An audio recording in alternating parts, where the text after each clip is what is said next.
Itch it up, my selector. Due to some violent content, parental discretion is advised. I know you're gonna dig this. Good evening, good afternoon if you're out there on the West Coast. This is Maestro Amilcar, joined by David. Special shout out to everybody across the Leave It in the Ring Radio Network, D-Style Boxing, G-Funky, The Shoe Shine. Let's go, David. How's it going? I'm going good, man. How you doing? How's your day going over there in the East Coast? Dealing with a lot of stuff, but glad to be here. Glad to be talking boxing. Yeah, same here. It's nice and sunny over here in Northern California. But as always, we got a lot of stuff to hand wrap here on Leave the Ring. Don't forget to jab the like button, uppercut the subscription, and hit that notification bell. Don't leave it up to the judges to let you know when we're on live here on Amilcar's channel. Hopefully we can get back on the Leave the Ring channel. I think my ban is lifted today. Matter of fact, Amilcar. I don't know. All right. If you haven't had a chance to go and look at the Solar Plex Zone segments, episode 3 is out. Check that out. It's everybody's shows that are compiled into one whole segment between 30 to 45 minutes. We put a little bit of everybody's show that's on the Leave the Ring rotation. Also, some of the best interviews that we've conducted all across the board from everybody from the whole Leave the Ring rotation. So if you haven't had a chance, go to the Leave the Ring channel, the main channel, and check out the Solar Plex Zone. Okay, we got nothing better to do on a Sunday. Barbecue, pop open the beer, and listen to all the topics and interviews on there. Yeah, again, shout out to everybody here on the Leave It in the Ring Radio Network. D-Style's up on there, G-Funky's up there, HCP Uncensored, The Shoe Shine. And obviously, I'm there with Maestro Boxing, which I'm now doing Tuesdays and Thursdays, 8 p.m. Eastern, 5 p.m. Pacific. Get over to the channel, check out the description box, like, subscribe, and all of those good things. Now, David, we had a pretty good episode of the Leave It in the Ring Roundtable last Thursday on D-Style Boxing's channel. And we kind of got into a little bit in terms of our thoughts Thursday about some of these fights that were taking place this weekend. I'd like to start off by discussing the fight that took place out there in England with the son of the Dark Destroyer, Nigel Benn. A lot of people weren't sure exactly where he was at, talent-wise, exactly where he was at in terms of his competition level. He took on a rough and rugged guy in Samuel Vargas, who's claimed name has been taking elite guys rounds. Didn't go many rounds, didn't go even a full round. What were your thoughts on that fight, Dave? I mean, what are my full thoughts about that fight? I mean, like you said, our expectation was that Samuel Vargas was going to show us what was lacking and what were the goods of Conor Benn, right? I didn't get a whole lot answered. I mean, look, Conor Benn went out there. He looked sharp. He looked on point. He looked strong. He looked fast. But it was short-lived. So either Samuel Vargas got old overnight, or he got caught cold, or Conor Benn is just that good. The only thing I would hope and want to see now from Conor Benn is to see him fight really soon, not 6 months from now, not next year. What about scheduling him 2 months from right now? Get him in there again. Let's see if what we saw is the real deal, because it's really hard to make an assessment here, Amilcar, to say how good he is, because he looks spectacular, but it was just so good and didn't leave us much or any room to have any more thought than just to go, wow, okay, this is what we got. I felt that Vargas was going to take this kid rounds. I spoke to the fact that Vargas is at a tough road, being kind of a road warrior, having to go places, taking on fights at the last minute. Where he's from, boxing isn't very big, so he's never had like that hometown push or anything like that. So the fact that he's gone multiple rounds with top level guys in the past made me think that he was going to take this kid a lot further than he did. Honestly, Dave, I felt the stoppage was a bit premature. But at the I could see that. Yeah. the same time, you can justify it as a proper stoppage because he wasn't throwing back. I was going to say that he wasn't throwing back. He was getting clipped. Let's be honest. Some of the shots were landing on the gloves of Vargas, but a lot of those shots were really clean and solid and heavy. And from the standpoint of the ref, you're seeing a guy that almost looked like he was the brink of being put to sleep in really nasty way. So I think the ref did a right job. I don't think it was premature. I think it was because of no response coming from Vargas. And, to me, it was like he was trying to weather this storm, but this storm was just kept coming with waves and waves and waves. And it eventually was going to take down that pier and house down, the way Conor was throwing those punches, man. Well, the thing is, after the fight, I listened to an interview with Vargas where he was essentially saying, I don't know why I did this. I don't know why I came over here. I wasn't hurt. The referee shouldn't have stopped the fight. We were just feeling each other out. And I'm like, bro, if you think it repeatedly in the face is feeling the other guy out, like, I got to disagree with you on that one. I feel like it was stopped early. I honestly do. But here's the thing. He's not the hometown guy. He's not defending a belt. There's no leverage there. There's no pressure being put on a referee to be like, you know what? We're going to let you see how far you can go taking this punishment. You go that amount of rounds being essentially a punching bag. Sorry, that amount of punches in a row being essentially a punching bag. It's tough. Now, right. You could argue that the ref should have given him a standing 8 because he did get knocked back into the ropes. But we've seen that many times where guys get knocked into the ropes and the referees don't do that. It almost seems like a lost art form to give guys standing 8s in boxing. You don't really see it that much. But look, it was disappointing. You got to be disappointed in Samuel Vargas. Where does it take Ben? My thing right now is I'd actually like to see Ben take on David Avenetian. I think that's a natural next step for him. David Avenetian does work with Matchroom out there. He just took on Josh Kelly. Looked really good in that fight. He's rough. He's rugged. He's tough. He should be able to take the guy rounds. And it's kind of the next step in that kind of European system there where you start off as the national champ and then you go to the European championship on your way to the world championship. So to me, that's kind of a natural progression. And I think it would be a good fight. What are your thoughts, Dave? I would love to see that fight. Going with Vargas, and it's a tough break for the kid. And Hypo just put in there is no standing 8 rule anymore. And he's right about that. It's the fighter's job to adjust to whatever is coming against him. And Vargas obviously was thinking that Conor Ben was going to go out there and probably establish his jab, get into a rhythm. But the kid had other plans for the night. He jumped all over him. Vargas's body, if it was younger, if it was fresher, the what ifs could have rolled out for him. The thing is, the body didn't respond to it. So it's up to the ref. And remember this, the refs are always criticized for allowing fights to go too long.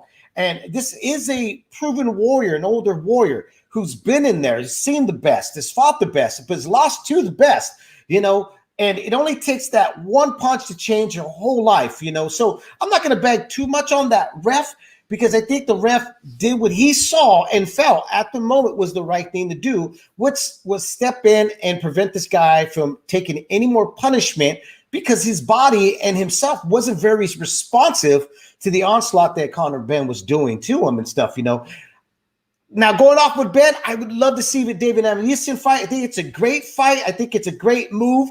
If they went that route, I'm hoping that that's something they want to look into, especially with both spectacular wins from both guys.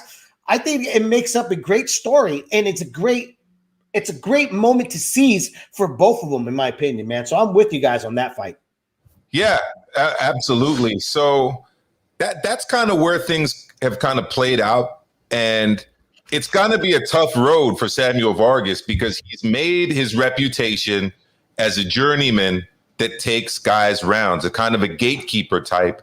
And if you can't make it out of the first, it's going to be pretty tough to maintain that kind of status in the game. So those are my thoughts on that one, Dave. I know you had some thoughts on the co-feature in that card, the Courtney Bridges fights. Why don't you give us your thoughts on that?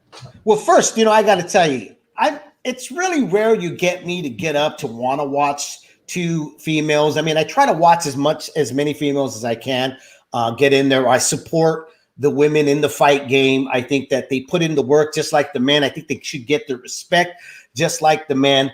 And you know what? To be honest, a lot of the females have been delivering, whether it's co-main event or even main event. They've been fighting for their right to be in the place of the men, right? And this fight was no different. I wasn't expecting a whole lot. I thought it was more fluff. You had two blondes, very attractive blondes, and that seemed to be the narrative. You had Shannon Courtney, who was calling out Bridges about wearing bikinis. They obviously showed that there was some ill between them, some real bad blood. So I was like, okay, let's see what's going to happen between the two. Now, you were telling me it was a good fight, but there was no really high level skill level there. I had to completely disagree with you with that there, because I thought that Bridges was more of the pressure fighter that was trying to close that distance, push Shannon Courtney back, keep her on her back foot, get her against the ropes where she could do her work. But instead, we saw Shannon Courtney, who obviously studied Bridges and understood that she was the boxer in between this relationship between them, right? And she went out there, she established the jab, she was pot shotting, she was landing shots where it needed, and she was sitting on her punches when she needed to sit on her punches. That pace was so brutal and fast that, man, I got to give them kudos, because neither one of them looked like they were gassing out, except for Bridges toward those ends. And it really was due because she was searching and she was taking a lot of punishment, not just to the face, but to the body. But I thought both women, man, were trying to figure each other out. The only thing is that Shannon Courtney, you could tell her IQ in boxing is a little bit higher than Bridges. I mean, I got to disagree. I felt that the skill level was pretty much just being shown on one side, and that side was Shannon Courtney. And even then, I would have liked to see her using angles a little bit more, circling away a little bit more, because Bridges? No, or Shannon Courtney, because Bridges' attack was very rudimentary, dog. Like, it was just come straight forward. Her combinations were very predictable. She was essentially repeating the same line of attack over and over again. Yes. And she was but I mean, why fix something that's not broken, though? I mean, why did she have to make another adjustment if it was working against Bridges every time she was coming forward? That makes no sense. You know what I mean? I mean, it is a high skill level fight because she was dominant, and she was doing everything just right to her opponent. I mean, when a guy does it, it's skillful, right? I mean, we just saw Enos Boots dismantle Lipids. I mean, it was a one-sided fight, and guess what? Everybody's saying he looked brilliant. So why can't it be the same in the same breath for Shannon? That's not what I was saying. I started out by saying that the skill level in the fight was all on Shannon Courtney's side. I was saying that it was all one-sided. I mean, I didn't think it was one side. I thought Bridges was landing some good uppercuts. She was landing some left hooks. The thing is that she doesn't have the power to be a pressure fighter, or the volume. She doesn't have the volume to apply that. She could move forward. She could take a good licking. She could take a good punch. Her face had the Gotti-esque type of look. Her face was all puffed up. A lot of people would have folded, and she did it. Her will was never broken. That's why I can't give her performance an A in Courtney, because she did get tagged multiple times by a woman who had a very one-dimensional, repetitive attack. She was going down center line all the time. She wasn't cutting off the ring. She wasn't varying her punches very much. And yeah, I think that with a few subtle adjustments, he wouldn't have even really been getting touched by Bridges all that much. But I mean, to say that it's on line with what we saw later, and I know we're going to discuss this next, like Boots Ennis was barely even touched by Lipinets, you know. But Lipinets wasn't really throwing any punches. I mean, look, the difference with me is, look, if we're looking at the women division, the girl Jessica, what's her last name? McCaskill. Do you think she's a far better, superior boxer than the Shannon Courtney that we saw Saturday night? I wouldn't think so. I thought Shannon Courtney showed more composure, more boxing skills, and she actually, stayed. She kept her ring generalship. She kept her composure. She got clipped. Yeah, and that's part of boxing. Could she have done a little bit more? Absolutely. But she had to do what she had in front of her, which was a raging bull, and that bull kept coming forward. I don't know. I thought it was a great performance. That was a high-level performance, in my opinion. I would rather watch those two go at it again than the Jessica McCaskill with the other girl. You know what I'm saying? This fight on Saturday was a far better skill and level fight for me in the women's department. Look, this was a quote-unquote world title fight where the combined records of the opponents of these two women was a losing record. I mean, I'm just not going to be comparing it with the kind of fights that I consider high-level boxing fights. If I'm going to have one standard for a man, the same standard is going to be applied for a woman. Like, we're in 2021. This is what we're supposed to be doing. Let's face it. There's no way that a fight like that, at least to me, should have been a co-feature of a major card. It just was not that great. I mean, it was entertaining. I think it was definitely entertaining, but I mean, we're just gonna have to disagree on whether it was like a skill, a performance that I would consider like a skillful, great performance. Because I'm looking at it as a great performance. Take away the fact that there were women, it was a great performance. I thought it was a great fight. Whether it was co-feature and not, it lived up to the expectations I didn't have for this fight, And going with D-Style saying, I mean, this is a girl that only had a very short period of time of boxing. And tell you the truth, she looked like she's been doing it for quite some time. It looked really good. I mean, she stuck to a game plan. It's very difficult for somebody to stick to a game plan, especially when you got somebody coming forward that's landing a good uppercut, landing a good left hook. The thing with Bridges is she's got to go back to the drawing board and look at that fight. She has no defense for the right hand. That's what she was getting clipped, and that's what hurt her throughout the whole fight. All those rounds, she kept getting hurt. She got rocked, twice, 3 times in that fight. Again, I enjoyed it. I thought it was a great fight between the two ladies. All right. Well, again, I thought it was an entertaining fight.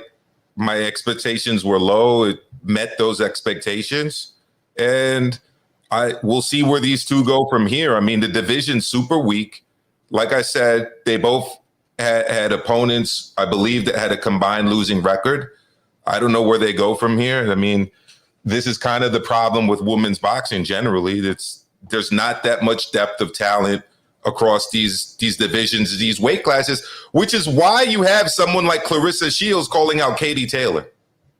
Well, now she's calling out Savannah Marshall, right? I think that's her name. No, I think Savannah Marshall, which was the co-feature, of the night before the Conor Ben and Samuel Vargas. I think it's actually Savannah Marshall that's calling out Clarissa Shields. I don't think it's the other way around. But no, it's Clarissa Shields. She said it on Twitter today. Well, yesterday she was calling her out. I stand corrected. I mean, I think both ladies are calling each other out, rightfully so. They really don't got anywhere else to go. I mean, there's not a lot of pickings in that division or any of the divisions of the women. They have to pretty much go who's available and what's next for them. They don't have the choices that the men have, which is pick and choose or to play the game of you need to cross the street or I need to go across the street. Right. Yeah. that's pretty much it. I mean, there is no street really when you think about it with women's boxing. I mean, the street is wherever I can get a body to get in front of me to get a fight. So right. Yeah.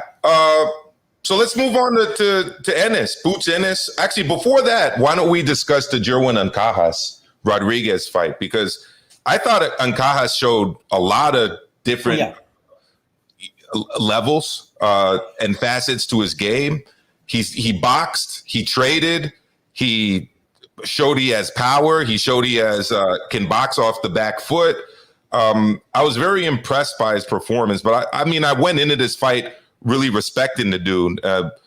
Great champion. You weren't impressed by him last time, though, if I remember correct, right? No, yeah, I remember you weren't impressed. I don't think anybody was. You know, a lot of folks were kind of labeling him to be boring. David, that's actually not true. I was actually saying that Ancajas was good, and Nando was in the chat disagreeing with me that Ancajas to him was boring because if you remember correctly, you guys had said that he'd fought up in the Bay Area. You remember that, right?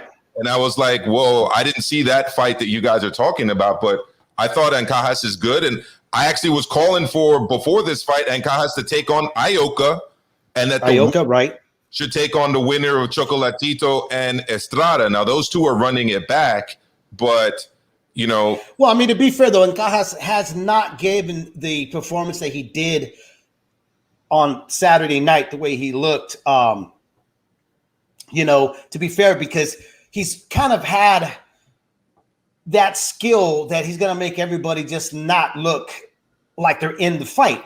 With this fight on Saturday, it was a tug of war. He had to really dig deep, and it was a great fight between the two. You know, Rodriguez, I mean, he put up a show, and he showed that, you know what, I'm just not here to collect a check, but also if I win or lose, I hope the fans want to see me again. And guess what? He walked away with me saying, I want to see you again.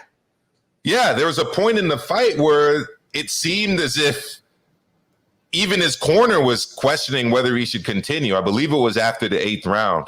And they were having discussions and they're asking him if he wanted to go on. He's like, fuck yeah, I want to go on. And then he went on the fight with cojones, as they say, for the rest of the fight. And I like it. Like Andre, shout out to Andre in the chat. Like he did take it to him. Like they left it all in the ring. It was literally leave it in the ring on Saturday night in that fight. And yeah, sign me up for him against Cuadras. Sign me up for him against Sor Rangvasai or anybody of the other big names at 115 pounds. I definitely want to see him again. That's for sure. You know, it's crazy because fights like this is what makes fans forget about the loss.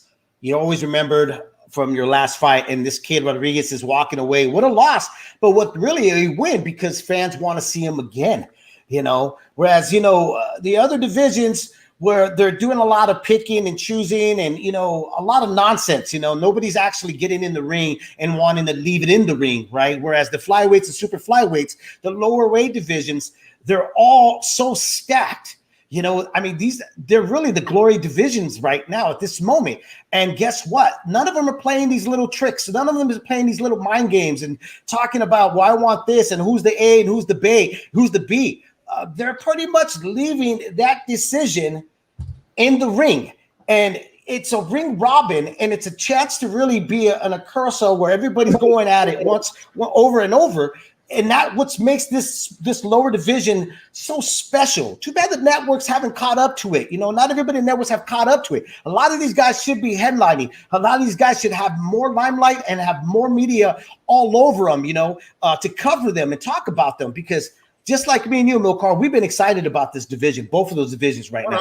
100%. I mean, there's a name that I could have also mentioned, Kosei Tanaka. I mean, I'd love to see him fight him. I mean, there's so many options here at 115 pounds that are worth exploring. And the demands of the fighters at this weight class are just not what they are of, you know, Tyson Fury and Anthony Joshua or Deontay Wilder, or you even go lower to the fucking welterweights, like they're not fighting each other, you know? No, it's really strange too, man. It just seems like it's got worse and worse. You know, everybody wants to play the fiddle and nobody wants to get on the dance floor, you know. And that's why, you know, these little guys, they're really keeping the spirit and they're keeping the blood flowing through the fight fans to want to continue to watch the sport, because they're the only ones that are willing to lace up and get in there and duke it out.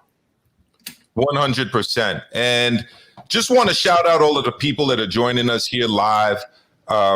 Bunch of people. We got Toby Bartlett, Neon Eyes, Bruce Goes, Chen Smoke, I Buy Houses, London Left Hook, my man out there from the UK. Jose Yepes is in the house. Outlaw Always, my brother Haplotype in the building. Still waiting for you to drop knowledge about Joe Calzaghe. You know, there's a lot of Joe Calzaghe haters out there. You're definitely not one of them, and you're debunking those stereotypes. Cruzito G is in the house. So guys, keep it going. Subscribe. I got the channel in the chat there. Like and subscribe, share this. And the phone lines are open. Area code 718-618-4284, 718-618-4284. Also on Skype, El Maestro Amilcar at gmail.com. You could contact us through that as well. David Boots Innes, Sergey Lipinets, what were your thoughts after Saturday night? You know, Boots, man, there's not much to say about the kid. He's very impressive, very composed, strong, quick. I mean, if we got a new boxing video game coming out, you know, you can make up your own fighter, put them all together and put all the right stuff and the right things in place. Boots is one of those kids that you could really put together. You know, the thing is that Lipton's is a smaller guy. He moved up. We know that Lipton's is a very limited fighter. Okay, we just like what we were hoping to get out of Vargas was to take, you know, the kid that we had high hopes for into rounds, and Lipton was able to do that with Boots, but he just took him into rounds. He didn't really test him in those rounds. He couldn't really do anything. He would land an occasional good hard left hook, but Boots kept him in the angles. Boots turned him every time the kid Lipton sat on his punches. Boots was no longer there, you know, to be hit. It was a great performance. But I think everybody needs to pump their brakes, man. I don't know about you, but I'm not ready to see Boots jump up to the next level. You know, I know some folks are they're like, well, you know what? Forget about, you know, fill out rounds. Let's test them with more in the water. Again, I go, why are we such a rush? Let this guy kind of build. Let's see what else he could do. Because remember this, if he steps up and he doesn't give that performance, immediately fight fans write these guys off. You know, as fast as they come in, they knock him out of the park, you know. And Lennox Lewis had a great saying, a famous saying, which is, it's a hurry come up. You hurry to come up, and then you hurry to go back down. Well, you know what? People that want him to step up and are on one side, you're on the other side, David. The fact is, the guys that people are calling for him to step up against, they're not even fighting each other. So I don't see them taking on a high risk, low reward guy in Boots. Because there's really no money in Boots yet. Think about this. I mean, some folks are saying, hey, Danny Garcia, Sean Porter, blah, blah, blah. I mean, think about this. Danny Garcia and Sean Porter with Al Heyman. You know, Al has shown that he'll get these guys a shitload of money and fighting nobodies, which makes it difficult. And I've said this in years. It makes it difficult for up-and-comers that show true promising to get the real fights that's needed for them to sharpen up their skills, you know, to bring out new tools out of the shed so we could see what they're all about. This is what hurts the sport sometimes, you know. So it's sad to see that. But you know what fighters need to do is they got to fight the fights the way Sean Porter did to corner the champions out there. You know, Ugas was a name that was brought up to Boots in the post interview. And guess what, Amilcar? He was like, bring him on. Let's make that happen. At least he's one of the guys who are not saying, well, let me talk to my promoter. Let me talk to my manager. He's actually accepting. Let's fight. Let's take on who we can at the moment. That's something that he shares in common with another young gun in Virgil Ortiz, who had no problem saying that he was ready and willing to take on Terrence Crawford, regardless of what people think about that. But here's the problem for Boots. Ugas ain't taking him on. And it's not because Ugas is afraid. The fact is, there's way more money in a Errol Spence fight. And you go towards Errol Spence, you got 2 titles at stake. Boots not have a title. Nope. Does not bring a big fan base just yet. That's not his fault. He's still very young. So he's not bringing anything into the to the table that like the big dogs in the division are going to find appetizing. The money's not there. The titles aren't there. And the skill level and risk is extremely high. So Boots, Right. I think he needs to do is just have a look at those welterweight rankings, pick a sanctioning body, and do his best to just climb up the ranks until he's in one of these mandatory positions. And that's what I would do if I was playing promoter, right, as we like to say, and was doing the Boots Ennis promoting, because those guys are not going to give him a shot. They're not going to give him a shot. And I'm pretty sure his management and his handlers understand that. Look, boxing, at the end of the day, it's a business. And in that business, it's who you know and who you could pressure to get where you want to go. Fighters traditionally fight to get in those positions. Now that there's money, lots of money in the boxing game, which has always been lots of money in the boxing game, but it's always been behind the scene. The fans really didn't know what was going on. Now with the internet, everybody is now an investor to the sport or to their fighters, as they say, right? But that's the shitty part for Boots, and it's the shitty part, but not the shitty part. And this is what I say. I know folks are already saying, hey, let's see him against like Terrence Crawford, Porter, and all these other guys. And what you just mentioned, which is right. These guys are not going to want anything to do with Boots at the moment. He doesn't bring anything to the table. That's why I say it's okay for him to continue building his name, fighting the names that are available and are willing to get in with him. Allow him to get to know the fight fans, to get to know him a bit more, so he becomes more of a demand, And realistically, Boots, honestly, is not going to fight any of these other champions until they get a little bit older, And then, 3 to 4 years from now, everybody's going to be pressing to see Boots and Virgil Ortiz if they're still undefeated, or not, that's part of the fight game when it comes to that division. That's why I'm saying the ones that are keeping, the heartbeat of the sport are the flyweights. And those smaller divisions are the ones that they're the ones that are really putting in the soul into the sport and keeping it alive right now. Look, I'm going to head back to the chat here because my man out of Portugal, Andre, says, half a century ago, young, great talents got losses in the first 50 fights exactly because of that attitude. And today, some of them are in our pound for pound top 20 of all time. He's absolutely right. The modern fighter is fighting once to twice a year and really only wants super fights. I go back to my childhood. You talk about welterweights. Let's keep it at welterweights. Look at De La Hoya. De La Hoya was fighting a super fight on pay-per-view and was then following up that super fight with a fight on regular HBO. And he was not fighting twice a year. So we kind of got to figure out a way to get back to that. Puerto Rican Rum says Boots versus Virgil can be a $100 million fight if they play their cards right. That has the potential to be a super fight. Outlaw thinks that fight will take place eventually at 154. And Boots is a big welterweight. Virgil Ortiz can definitely grow into 154. So that is definitely a strong possibility right there. So look, like and subscribe. Channels in the description box. Hit the like button, subscribe. Make sure you get those notifications. Pretty soon, my man 97 Rough right beside me is going to be back on the Leave It in the Ring network. We are just doing this temporarily right now.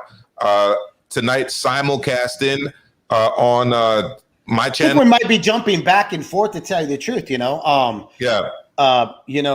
some on Leave It in the Ring channel, some back over here at Maestro channel and stuff. Hey, but let me go back really quick. We're going to have a guest at 5:00, which I'm really excited about. Strength conditioning coach Luis Garcia. He's going to come on here and answer a lot of questions that have been lingering in the boxing circuit. Things about weight loss, things about PEDs, things about what is right to do for your body to gain weight, what is wrong for your body to do to lose weight. A lot of stuff. So stick with us and stuff. But to tackle back about centuries ago about fighters fighting 50 and having a loss in there to get where they're at, times change. And obviously times have changed rapidly in the last 20 years in boxing. Okay, boxing has always been ahead of the curve, though. We are like the very first to have websites and talking about forums and all the stuff that you see right now. But the thing that has really been hurting boxing, and Amilcar, and you said, like, what can we do? Honestly, I think the only way to eliminate a lot of this confusion, a lot of this BS of fighters and picking and choosing and having more fists in their punches in their Twitter accounts than in the actual place where it counts is in the ring is really social media. And how we fix that is we introduce boxing back to the real public relations people, the people that really know how to groom a fighter, the people that understand what the fans and the people are looking for and they want. We don't have that. We have now fighters trying to groom themselves, trying to create this character for that they think that fight fans want to see and want to have, because they're in love of followers, they're in love of likes and people retweeting them and these clicks and stuff. They think that that's what's getting them these big fights. Just like what Al Heyman did, and the criticism with Al Heyman from the beginning was there was just too much money being thrown on the table for fighters that eventually it will backfire. And guess what? It has backfired because fighters don't want to fight. Same thing with social media. That eventually is going to die out. Eventually, fight fans are going to get tired of seeing guys just do they're talking with fists in the social world, not in the actual place where it has to take place, which is in those four corners, right? So I think the only way that boxing is going to fix itself, and we're going to see fighters really start fighting each other, which in a little bit, we're starting to see that. And the reason why you got like a Virgil Ortiz and in his boots that are saying, hey, you know what, I want to fight this guy, because guess what? They're not in that position. They're actually now are kind of suffering what these fighters ahead of them have done, which is taking advantage of the bank account, taking advantage of the promoter, giving them big paydays without really earning those big paydays. See, these guys actually have to fight for those earnings, and they're right to even be in the same breath and talks of these other guys, which I like, and I'm embracing that, because I want these fighters to be hungry. I want these fighters to want to fight each other. I want fighters to be frustrated, get pissed off, show up in another fighter's ring and start calling them out, get in their face. Screw all the Twitter thing, getting on your phone and talking smack. I wanted to go back the way it used to be, which is what? Fight. Well, you know what's good about this, Dave? Yeah. What you're describing is the guys that are in their 30s. You're describing Terrence Crawford, Errol Spence, the guys that aren't fighting each other. That's not the case with Boots Ennis or Virgil Ortiz. I think Boots Ennis and Virgil Ortiz are willing to fight anybody. So, and they also come across as very humble. And very humble. The way they are inside the ring is very consistent with the way they seem to appear outside the ring. Hardworking, giving it all they got, just letting their people talking. And I like what I see out of both of these dudes. Normally you would know the guy's personality in the ring is the way they behave out of the ring. Like Arturo Gatti, the late Arturo Gatti, the guy was a wild man in the ring and he lived the same way outside the ring. Adrian Broner was a wild kid, in the ring, the way he acted, the same way he acted outside the ring. With Boots and Ortiz, you could really see these are very grounded young men, and they're just grown up in the gladiator tradition. There's no flamboyant. There's nothing glamorous about them. They're not trying to be somebody they're not. What they're trying to do is live up to tradition. Tradition of fighters is what they've done for centuries, which is get in there, do their talking with their fist, and go home. Make it to another days for another payday. That's what they're doing, and that's what I love. Gorgoruga is bringing up a throwback dude who's a current fighter, but definitely a throwback kind of fighter in Derek Chisora. Fought 3 current and future world champs before his 20th fight. Dr. Vitaly Klitschko, David Haye, and Tyson Fury. Absolutely. And right. Chisora's still doing it. Chisora's definitely one of the throwback guys that's out there. He's such a throwback guy. Look at that resume right there, that you have fight fans that are actually disrespect the guy. They call him a bum, or they say, this guy is over the hill, blah, blah, blah. But they don't even look at what, if he is over the hill, if he is shop worn, why is he shop worn? Because he took on the fights. He took on the real fights, Yeah, those are your badges. You know, you don't get these gold watches after your retirement or when you're close to retirement. You don't get the plaques that say you made 100,000 this year or 150,000 this year. The scars and the muscle aches, and you're looking like you're a step behind. Those are the plaques. Those are the stripes and the ribbons that you receive from boxing. And those are the guys that you should respect and love. Yep, and I just want to give a shout out to my hermano, Nopal Boxeanos. Thank you for joining us tonight, brother. Always a pleasure to have you here with the Leave It in the Ring family. Absolutely. I have it on the comments. I don't see anybody. I don't know what the hell. I don't know if it's I think it's my end, dude. It's all like scribbly. I don't know. Well, I'll put it up for you right there. You see it right there now, right, Dave? There you go, up on the screen. Oh, there we are. Yeah, I see that on the screen. There you go. I'd like to say what's up to everybody in the chat room. I might have to just go click over. Here, let me go put it on another web page so I could see.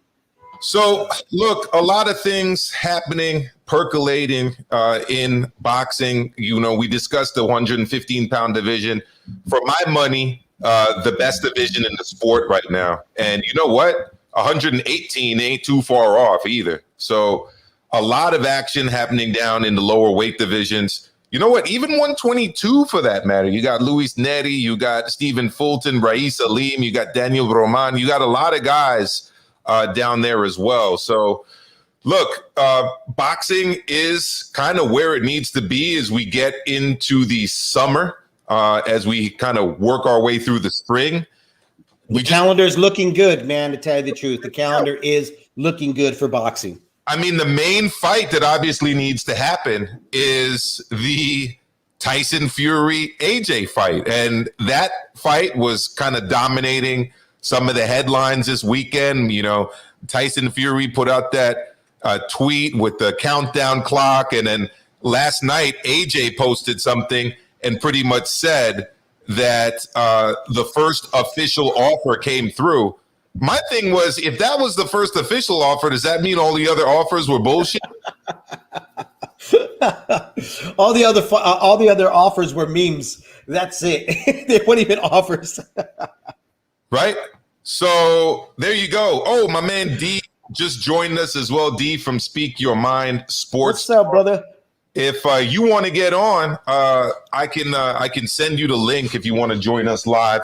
Or you can call in 718-618-4284, 718-618-4284. So there you go.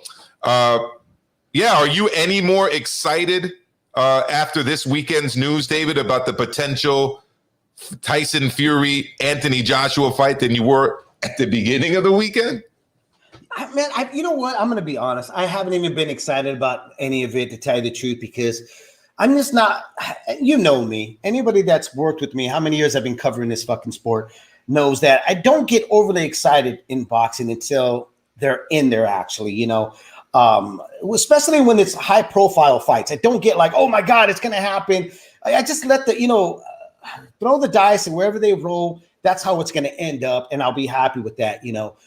For me, it just doesn't matter. They could do all the talking they want. You know, the day that I get excited is the day when I hear, you know, the ring walk. They're walking down and they get in the ring, and I have my 12-pack right there because, you know, I have to have my 12-pack, Amilcar. I know you're against that and stuff, but I got to have my 12-pack and crack it open, and then that's when I'm excited. Other than that, this whole, you know what, they do an offer and all, it just, I can care less, you know?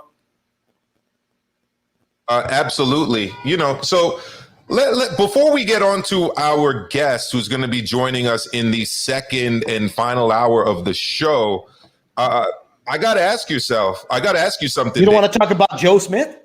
Yeah, we can get into that one now. Actually, the Joe Smith Vlasov fight.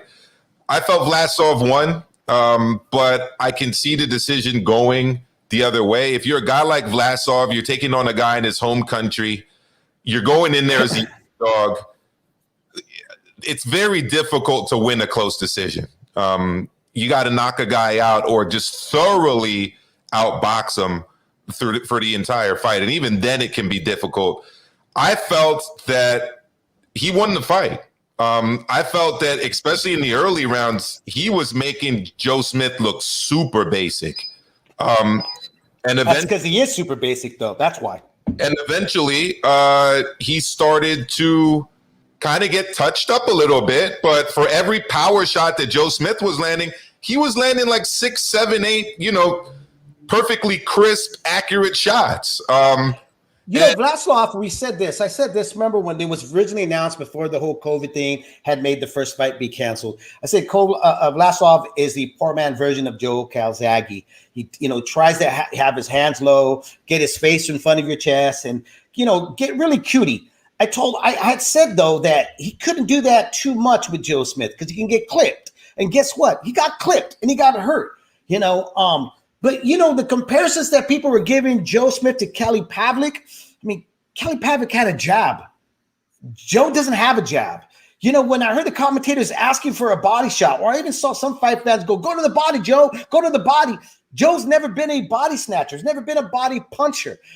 Joe has kind of been carried, through his career with the power that he carries. He's easy to figure out. I thought he got a gift. I wouldn't say it's a robbery. There was some rounds that could have swung either way, but just like you, I thought the other guy deserved to win. Yeah, I thought he did enough. Let's see if we got Speak Your Mind Sports Talk. D. Jefferson, you on live with us on Leaving in the Ring?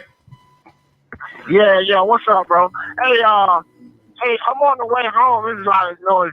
Just send me the link, bro. As soon as I get to the house, I'll be there in like 2 or 3 minutes. I'm going to jump on with you. Got you, man. I look forward to hearing your thoughts. I'll share that with you on Twitter. I'll DM you. Is that cool? I got you. All right, sounds good, D. Thank you so much. If anyone else wants to call in, the phone lines are open, is what we do on Leave It in the Ring. We open up these phones.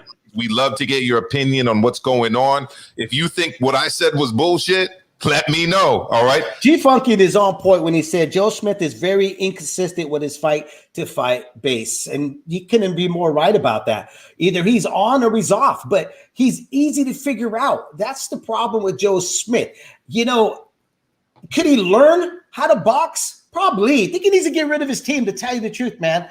I'll probably get a lot of flack for that, but I think he needs to get rid of his team, because the next fight they're talking about, which is a big fight, I got to tell you, if you look bad against a guy that he could have put a little bit more effort and probably could have added a little bit more to his arsenal, could have done something to make the fight even sway more in his favor, even though he got it.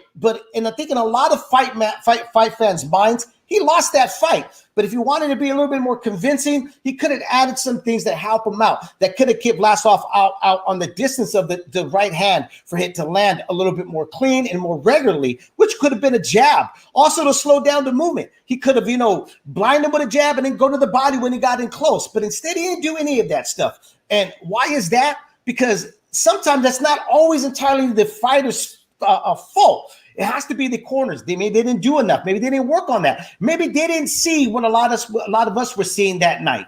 I don't know. The other thing too is obviously Vlasov has enough punching power to keep people honest. I mean, he was touching up Joe Smith. Joe Smith's face was full of swelling. He was tagging Joe Smith, and then moving. Yes, he was angles. So it's not just an issue of what Tim Bradley likes to counsel fighters to do, which is usually a good advice, like go to the body. But he is a limited fighter who is a 1-2 guy, occasionally throws the hook behind the 1-2. And it's the type of guy that can get outboxed by a guy like Vlasov. And I felt Vlasov won the fight. I had it about 116, 112. And I think that the scorecards were absolutely nuts because I heard this morning that none of the judges in this fight had Vlasov winning the first 10 rounds. And if you don't have the guy winning the first rounds, I mean, that really says all you need to know about how fair the cards were stacked for Vlasov. What about Joe DeGuardia just jumping up and down in that corner when Vlasov got punched in the nuts? In the back of the head. I'm sorry, he was hitting the back of the head. I mean, it was outrageous, to be honest. It was totally outrageous. So, look, I've started to notice this, and I've noticed it on ESPN. Actually, I haven't seen it anywhere else. There was no way Joe Smith was going to lose that fight, though, man. I got that huge sense. I don't mean that, David. What I mean is these promoters feeling emboldened enough to be walking around the ring, yelling at referees, yelling at state commission guys, and it happens to be on these top-ranked PBC cards. I saw that before with the Maloney fight. Like, look, I didn't think that was a headbutt, but I also don't think that Bob Arum should be going around yelling at officials in the middle of a fight. You know, it's like they seem to think that they really own the card, they own the commission, they own the network, and it's what they say should be going. I'm bringing on my man D Jefferson from Speak Your Mind Sports Talk. D Jefferson, you are live on Leave It in the Ring. How's it going, fam? What's up, fellas? How y'all doing on, brother? Not bad, bro. Yeah. Shit, man. Just got back from. I gotta get a new car, bro. Gotta get another car.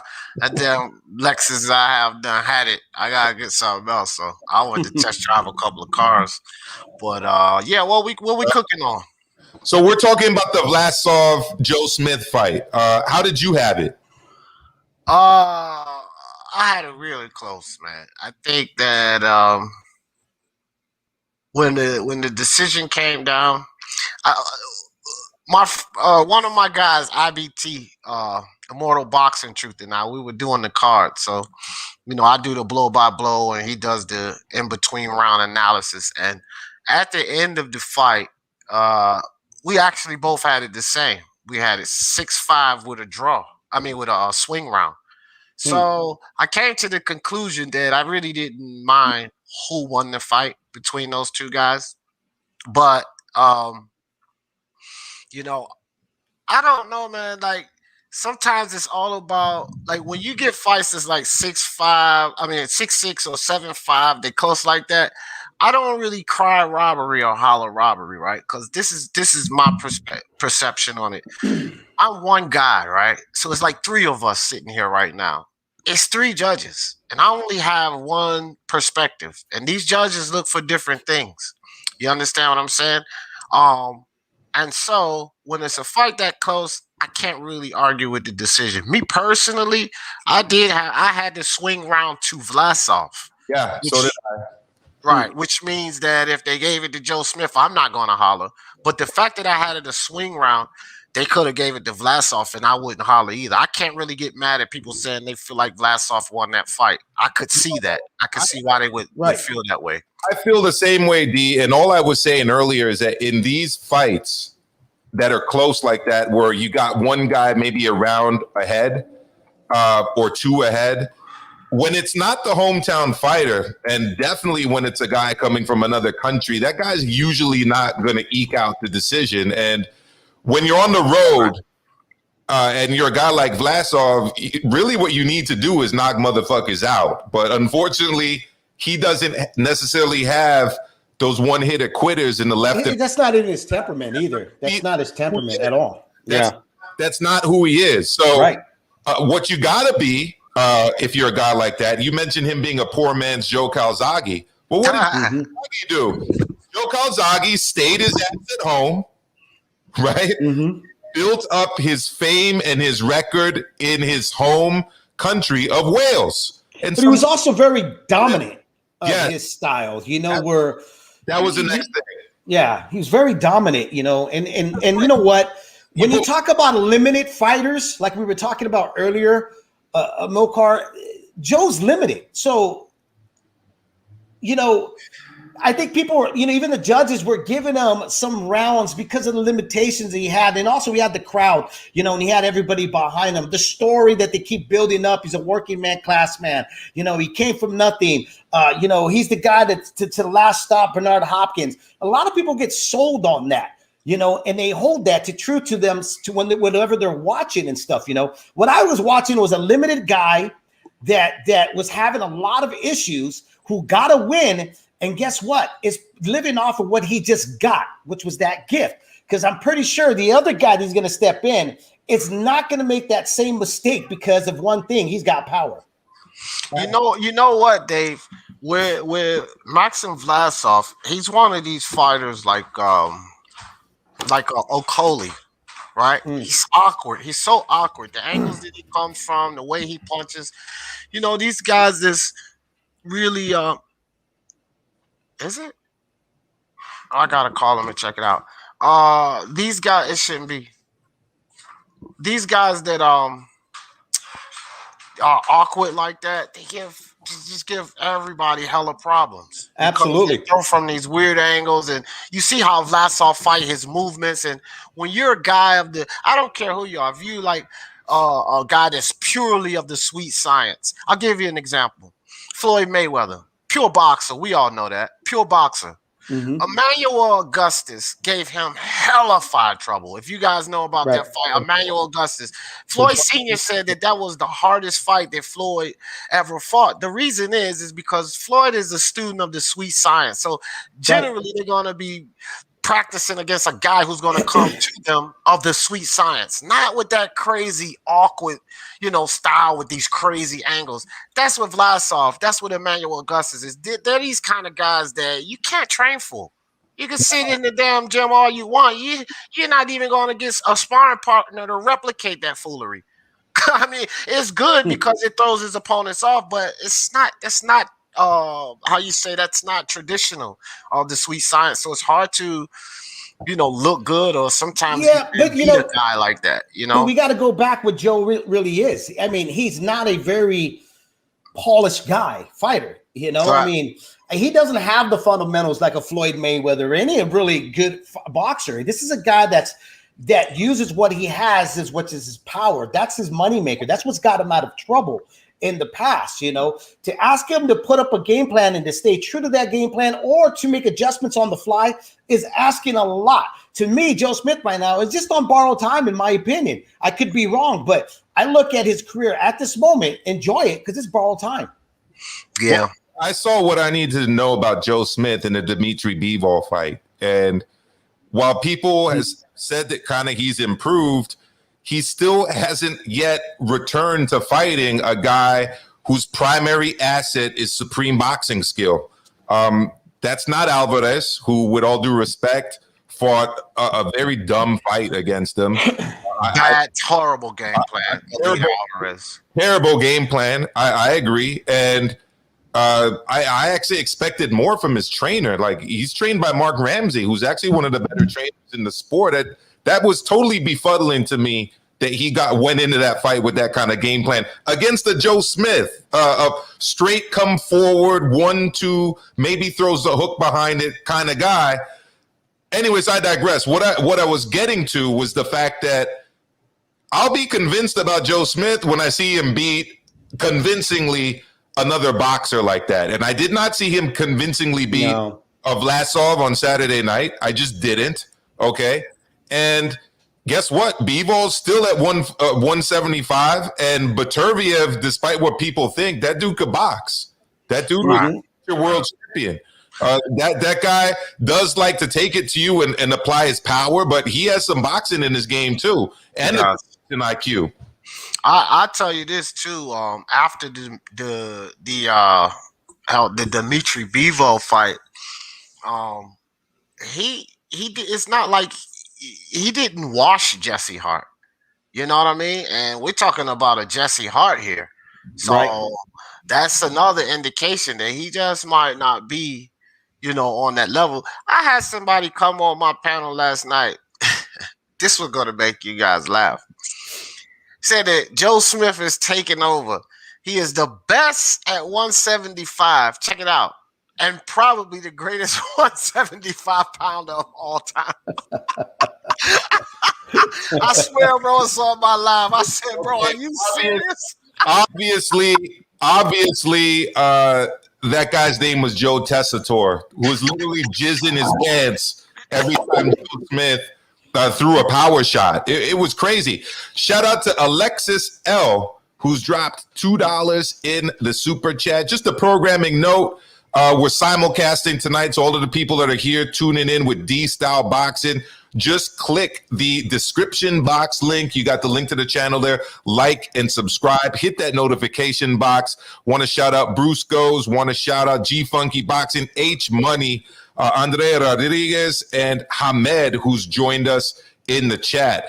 We've got our first guest, or our guest tonight, strength and conditioning specialist, Luis Garcia. I'm going to bring him on, and we'll see what's cooking in the world of Luis Garcia. Here we go. Good to see you, my man. Hey, how's it going, guys? Sorry, I'm here in my car. Just had a busy day today, and just finishing up some training, and I figured I'd get on here right now. How are you guys doing? Good. Thank you. Good. Luis, ¿qué pasó, bro? How you been, man? Long time. I know, man. I know it's good to have you. Talk to you once again, be on your show. I know I've been a little bit removed from the sport, but that's actually been a good thing. I mean, I'm in contact with a lot of the fighters. I get a chance to talk to them quite a bit. Been advising some of them, on some of their camps. But it's been a breath of fresh air, because it's allowed me to kind of take a step away from it a little bit and see it from a different perspective. I think sometimes you get immersed into something so much, and you live and eat and breathe and sleep, boxing, and I think you stop thinking outside the box. So it's been good though. It's been, I don't know what, it's been almost 3, maybe 4 years, right, that we've talked. I mean, just to give people a heads up, Luis is a strength conditioning coach. He worked with Abner Mares. You really helped out Abner Mares and to keep up that conditioning, keep him there, and the championship.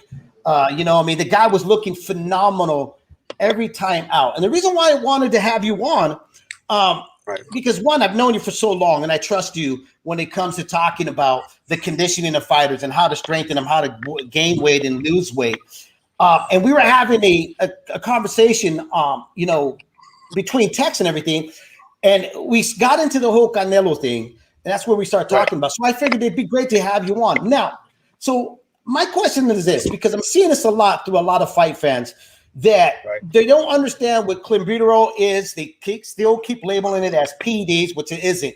How does a guy that came from 140 go up to 168, even 175, put on that much muscle and still look that mobile? You have to kind of understand it from a lot of different aspects. I think understand that when we were introduced to Canelo on a big stage, he was really young, and he was still growing into his body, and so he's gonna grow into his body naturally, like any other fighter has. When they start, De La Hoya starts at 130 pounds, ends up at 154, maybe at best 147, but he was still a pretty solid 154 pounder, and so he's gonna naturally fill in, right? And everybody says, okay, in the last couple of years, he was fighting at 154, went up to 160, and then has now, gone up to, I think he fought in a fight at 175, I guess, or light heavyweight. Right. And people think, okay, well, then he's doing something, he's taking some, PEDs or the clenbuterol is what helped him get there, which is obviously not the fact. Right. So number one, he's going to grow into his body. Every athlete, that happens. Number two is allowing himself to then, instead of dieting, just to make the weight and really weakening his body all the way through, he's actually now eating and training. And so your body's naturally gonna put on that weight. The guy's consistently in the gym. You see that he doesn't take a lot of time off between his fights. He's not like a lot of the fighters that say, okay, now I'm off season. Off season means I do absolutely nothing. The guy stays in shape. The guy stays in the gym. So naturally, your body's gonna want to grow. I mean, your body has to adapt to anything. I mean, and anything I talk about the human body, always remember one thing. Like, the only thing your body ever has to do is to adapt to any stimulus placed on it, whether it's being sedentary, whether it's, whether it's being, work, whether it's climate, whatever it is, your body has to adapt to it. And it's gonna adapt by doing different things, and in his way, it's, he's putting in the work. So obviously he's gonna, and if he eats towards it, then his body's gonna grow. So I wouldn't attribute it to him any funny business or something outside of just of just his training. I mean, and maybe I'm playing devil's advocate a whole lot. Maybe there is something, but I wouldn't even think that, personally. Yeah. No, I know. I remember a long time ago, you were approached. I won't bring up the names of fighters that, if I brought up the names, they'll be like, what the fuck? But you've been approached by fighters, and then when you were working with Adnamars and other fighters, they were like, hey, so what are you using? What's the special stuff? So there's no denying that there's PD still circulating through the sport, and I'm pretty sure you saw now the accusation with Andy Ruiz. We saw his legs, his calves look phenomenal. His quads look massive. How does a guy like that, though, has struggled? I mean, I've talked to Andy numerous times, and the one thing about Andy was that nobody was able to seem to get Andy on a right regimen, a right meal plan to make him look the way he's looking now. I mean, we haven't seen him without a shirt. I haven't seen him without a shirt, but his legs are definitely showing signs that he's actually taken serious. I mean, but do you think that the fans are at fault to not think that he may be on something? A lot of things can happen. The guy's obviously an athlete. And a lot of these times, when you're an athlete, it's kind of like a really obese person that hits the gym for the first time and then drops 20 pounds in the first 2 weeks. And you're just like, oh man, these are awesome results. And it's just like their body's just waiting for something to go right. Their body's waiting for them to do something right.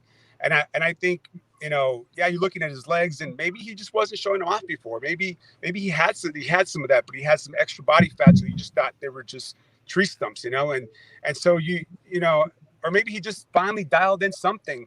I think one thing that could be said, and just, and I know Andy through other people. I haven't talked to him in many years, since he used to be around Valdez, early in his career, because they were both friends, and I was working with Valdez, and he used to live with me, and he used to come to the house sometimes, and that was my extent of knowing him. But from talking to some of his friends that, even outside the sport that hang out with him, he just seems to just be dialed in mentally. So now he's really truly putting in the work. Before it's like, you can say, oh man, that guy's putting the work because he's in the gym.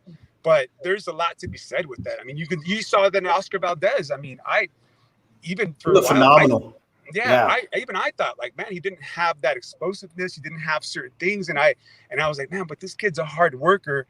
But just being in that gym, that energy, that, the mental fortitude that, that Team Canelo brings, and Canelo is a superstar that's focused and going to work every day.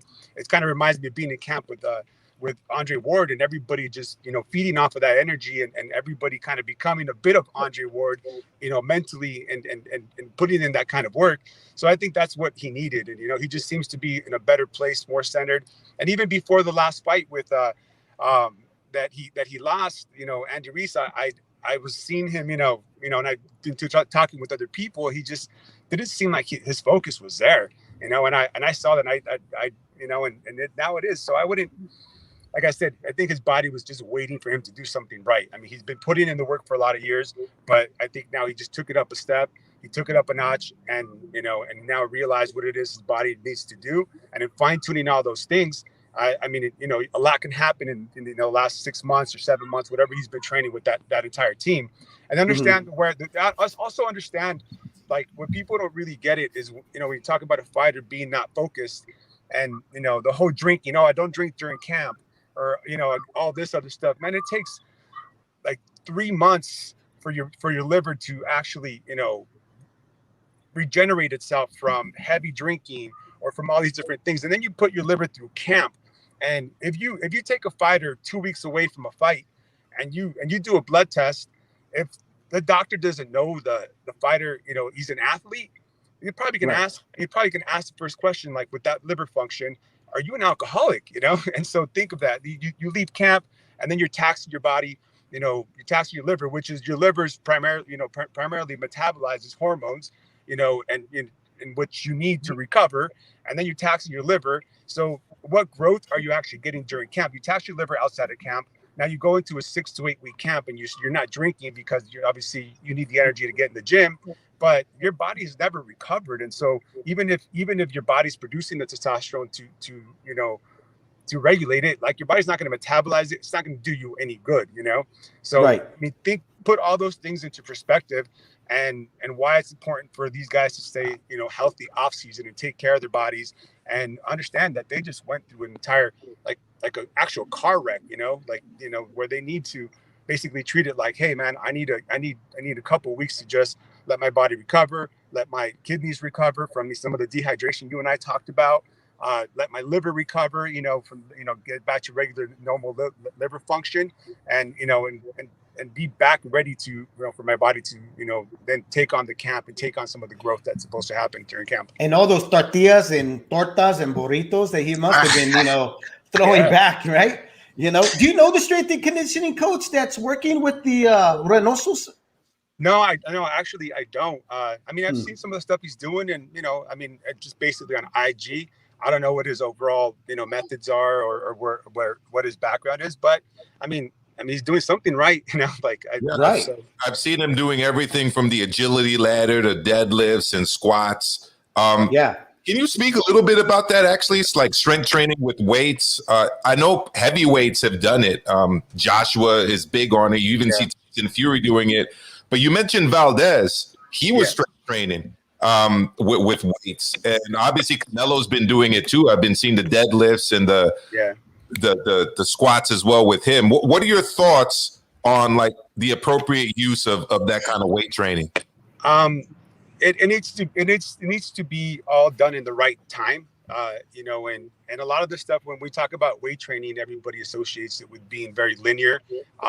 Stuff like deadlifts and stuff, I think it's a little bit different. But when we talk about linear stuff like the bench press or whatnot, that's not very functional. It's just meant to strengthen, the muscle belly and get prepared for other functions.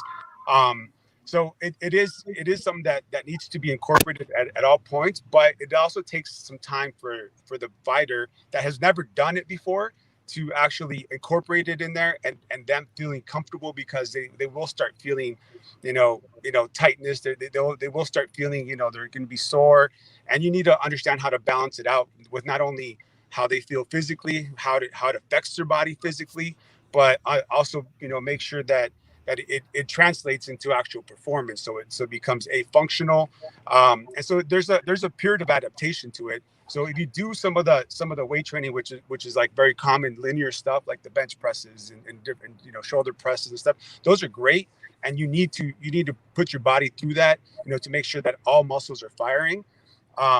And then obviously increase strength, but mainly a little bit more when I talk about off-season training, which is that maybe period that six weeks or more out from the fight, and then transition into more explosive, functional, weight training, during the camp and up to about 2 weeks before the actual fight. But there is a period where you need to prep the fighter. It's like, we take on a fighter and the first thing you do is like, hey, what are you doing now that got you to where you're at? Usually, when you get a fighter, they're already doing a lot of things right, or they're maybe doing a lot of things wrong, but you have to understand they've already achieved a certain amount of success, and they're at a championship level for a reason. And for you to take them and say, hey, you're doing everything wrong, let me incorporate all these different things and throw the book at them, it's not going to work. It's not going to work physically, and it's not going to work for them mentally. It's like you're gonna fill them with a bunch of doubts, as they're walking in the ring. It's like, oh shit, should have made that change, at that point. So weight training, I think it's something that all fighters need to incorporate, but they need to learn how to do it. Right. And what I picked up there is like, it's all about knowing when to go with volume, when to go with intensity. Much like with track and field periodization, you don't just train with weights the same way throughout the entire year. Like it's got to be structured, and the athlete has to know when to peak. And that's something that's important that people like you bring to the table, right? Yeah, exactly. Yeah, and getting to that peak performance, and some of the linear movements that you'll do even in the last couple of weeks, that would be considered weight training. Maybe very light work, and I mean it's just to make sure that all the muscles are firing properly, and you have no imbalances, within your body, and and then you also got to do stuff to counteract, some of the weight training and maybe shortening of the muscles or whatnot. So then you got to do other things to counteract, what they may be feeling at that moment, and understanding what that is. And a lot of fighters don't don't get there. They just kind of give up because they feel sore one day, or they feel like they're not getting their punches off, and they don't give it time to maybe for the body to adapt to it. But within talking to them and explaining it to them, and it sometimes takes a few camps. I mean, it took me about 3 camps to get Abner to a point to where it's like, I remember one time he was really pissed off at me. He's like, "Why the fuck are we doing?" I'm sorry, excuse my language. No, go ahead. So much, so he's doing legs so much, and I hate doing legs. I hate this, I hate that. And the first fight against Abeko, he takes an overhand right, and he doesn't remember. He doesn't remember where he was at. His legs buckled, but his muscles fired, kept him on his feet. He got his wits 5 seconds later, and he never took that knockdown. And he's like, shit, that saved the fight for him. And that knockdown would happen, he would have lost that fight, And so as soon as the fight was over, he was like, "Thank you for working my legs so much." And I'm like, okay, cool. Now we got to get to the next level, the next step, into becoming a more well-rounded athlete, which is another point that I want to speak on. Well-rounded athletes. I think sometimes a lot of times fighters kind of get into this mode where they just stick to their sport, and they hit the bag, and they lack other movements. They don't think about like their hip movement. They don't think about like a lot of the stuff that they're doing with their legs. And so if you look at some of the fighters that have been, the most dominant, like think of the 2 biggest ones, like of the last 20 years, Floyd, Manny Pacquiao.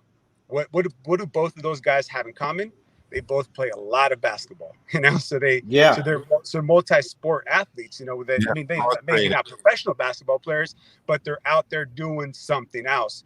Right. It works on your balance, your endurance. I mean, I remember speaking to a few coaches they used to say that play basketball. You got to learn how to play basketball, which I was shitty at basketball. Maybe that's why I never became a professional fighter.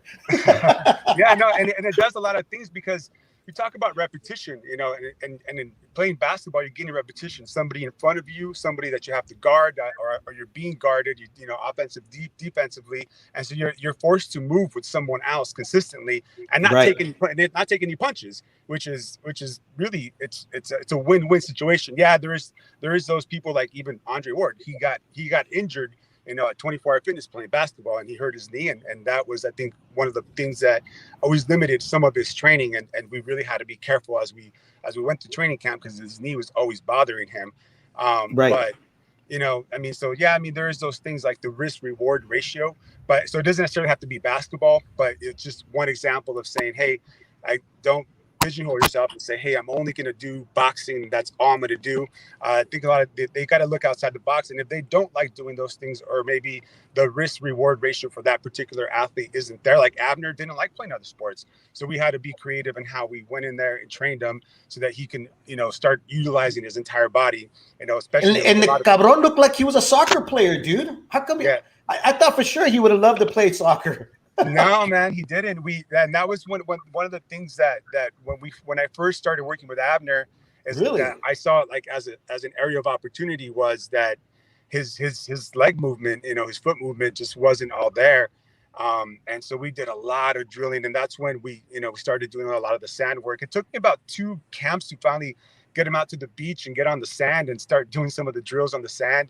But then when he started seeing how that translated to his footwork and his motion in the ring, and even started feeling more power, because the power starts from your toes all the way up to your hands and your fist. It doesn't start just at your shoulders and and your biceps and triceps, putting that punch together. It's everything. So your core, your hip movement, positioning. I mean, all those things play a role in your power, your ability to land a punch, your ability to have defense.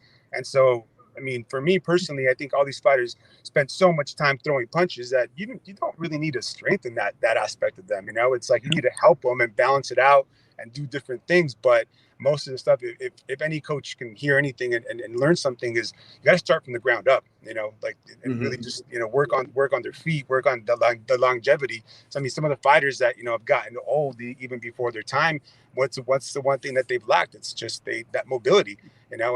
And look at someone like Marquez, as he got older, he became a more exciting fighter because he was trading more. Why? Because he didn't have the legs under him anymore, and if he would have taken care of that from the get-go, and that was an area of focus, within his entire training and conditioning, then he might have maybe, lasted a little bit. I mean, he did had a great career, so I can't say anything wrong with that. But it's just the difference of the early on in his career when he naturally had those legs and he just basically ran, and it was basically in a straight line, and he was able to compensate by just maybe natural ability.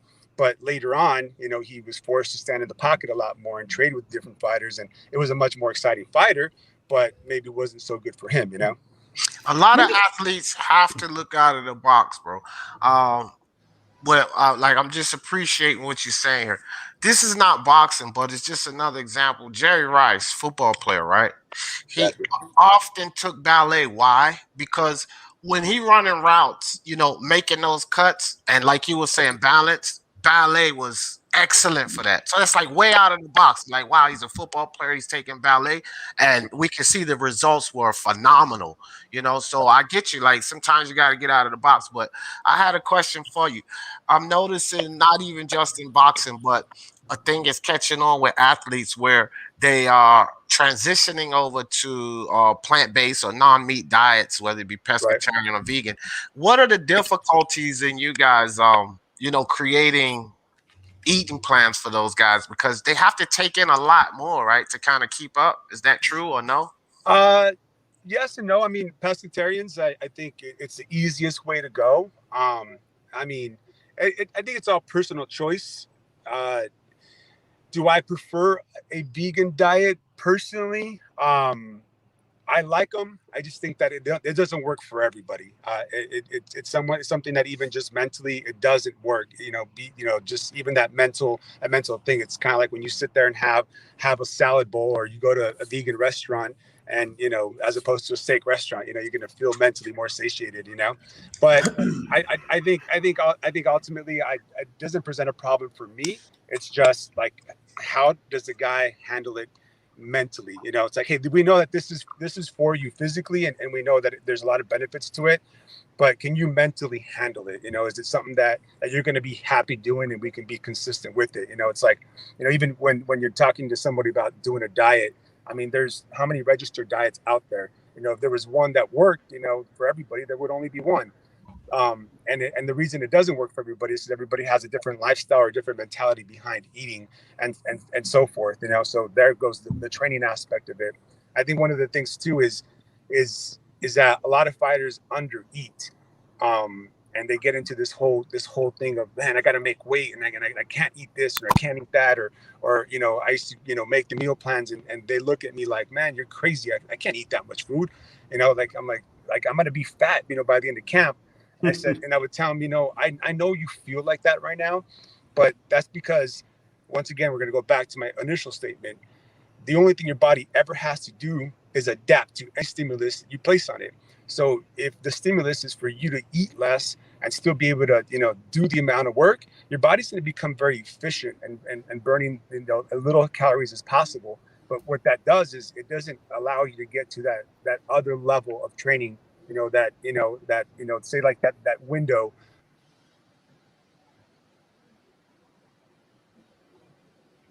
I think we lost you there for a second with your audio. Are you guys? Yeah, I can hear you now. Go ahead. Yeah. So you have a window of your natural athletic ability, and for you to get to that 99% or 95 percentile of what you're capable of. You need to, keep your diet. You need to eat and train, and not diet and work out. Two very different things. And so a lot of people, a lot of fighters come in and say, hey man, that's too much food. I can't do this. But you got to retrain them mentally to kind of make sure that they're eating those things. And then eventually your body's going to become very adept at eating that and actually burning that much energy, because it knows it doesn't have to hold on to it. Think of, like, once again, your body only has to adapt to the stimulus. So think of prehistoric, diets where you ate right now, but you didn't know whether you're going to eat again for another 2 or 3 days. So your body was forced to hold all those calories and put them away and store them as fat, to be able to stay alive for a period of time. So our bodies are still like that. Our bodies are still, looking at, hey, if I'm getting little calories, I need to be efficient with what I got. if you're giving your body a lot of calories and the right kind of calories, your body's gonna be like, oh, I can go through this, I can burn through this with energy, and I can use this energy now because I know I'm gonna have a meal right after this anyway. So you start to have to train your body in that way, and that takes time as well. So there's a lot of little things that make big differences, especially within these camps. But I mean, these fighters really got to be on board, even outside of their actual training camps at 6 to 8 weeks. I wanted to. Sorry, go ahead, Dave. I was going to ask you, what do you think is, when a fighter tops the ceiling of their weight, like you see some guys like Benavidez who was struggling to lose a pound or 2 or 3. What do you think is going on there, Luis, where you're seeing fighters, they're not able to shed that little nagging pound? What could it be? The eating? Could it be a little added muscle, or their body can't sweat out that pound anymore, that ounce? I think there's a lot of things within that. I think a lot of it, and I revert back to all their off-season work, and what are they trying to compensate in, during camp in those 6 to 8 weeks for all the stuff that they're doing outside and coming into camp, maybe with too much body fat or not enough. It's like you can't come into camp, and say, I'm gonna get in shape, I'm gonna lose, all this body fat, and I'm gonna gain all this muscle. Like, you can't do all those things, it's like, and be peak performance by this day. Like, it's not gonna happen. It's like you gotta pick your battles and say, hey, I'm gonna have all my muscle mass. I'm gonna have all my strength ready, and my fat, obviously, maybe it's a little higher than I want it to be, but I can burn that through camp, and sometimes it's a positive thing because it's some stored energy, and they're maybe just not balancing all that out. But when it comes down to like the actual weigh-in itself, they're maybe dehydrated as fuck already, coming into the last week. And then your body at one point maybe just shuts off and says, no, I'm not letting go of another drop of water, because if I do, I'm gonna start, having kidney failure. Then there's so many things, a lot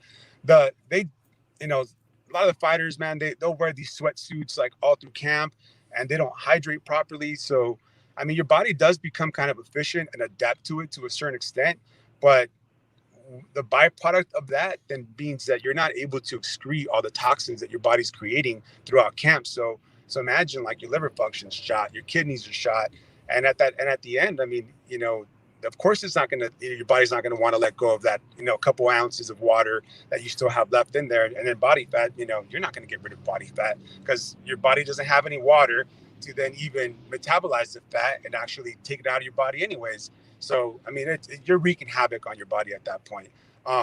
So a lot of fighters, and I talk to a lot of the fighters, and they're scared about this too. This whole thing of always, drinking, plenty of water through camp, not relying on these sweatsuits, not relying on all these things. I'm okay with sweatsuits. Don't get me wrong. Mm-hmm. You do that.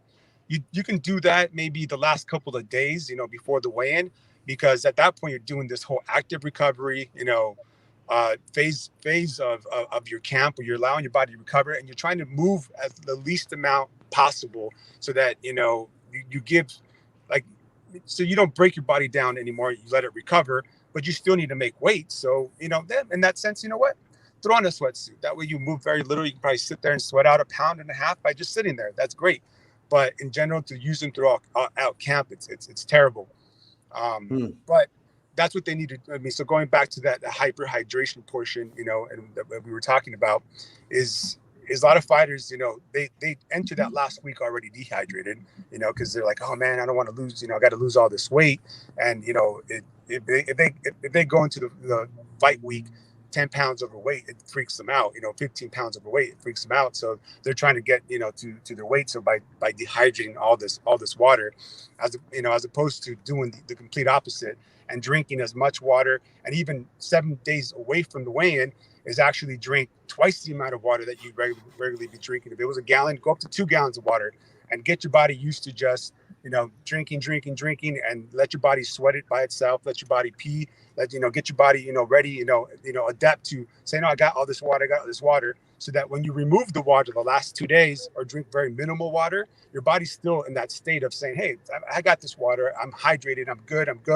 And then you leave those cells open, ready to hydrate after the weigh-in. And then yeah, you do obviously dehydrate for 2 days, but at that point your body's already ready to receive that water. It's not like it's this period of dehydration and toxins in your body, coming from a 2-month camp. That's just the worst for you. I mean, you're actually letting your body sweat out all these toxins and letting your body recover in that phase. So then when you do have the water right after you step off that scale, your body can receive it, and at a cellular level, and not just the water that's going to be taken into your body is going to sit between your muscle and your skin, which is why a lot of the fighters start getting hit, and you see all the swelling happen. Well, yeah, they're all spongy looking, right? Yeah, exactly. Yeah. They would think they're hydrated, but their muscles are not hydrated. You're not hydrated at cellular level, so that's another different negative aspect of what some of these guys are doing to their bodies. In that sense. So I mean, it's a lot of stuff. Yeah, it is. I wanted to ask you one other thing. If we could just return to the cross-training topic for a second. Right.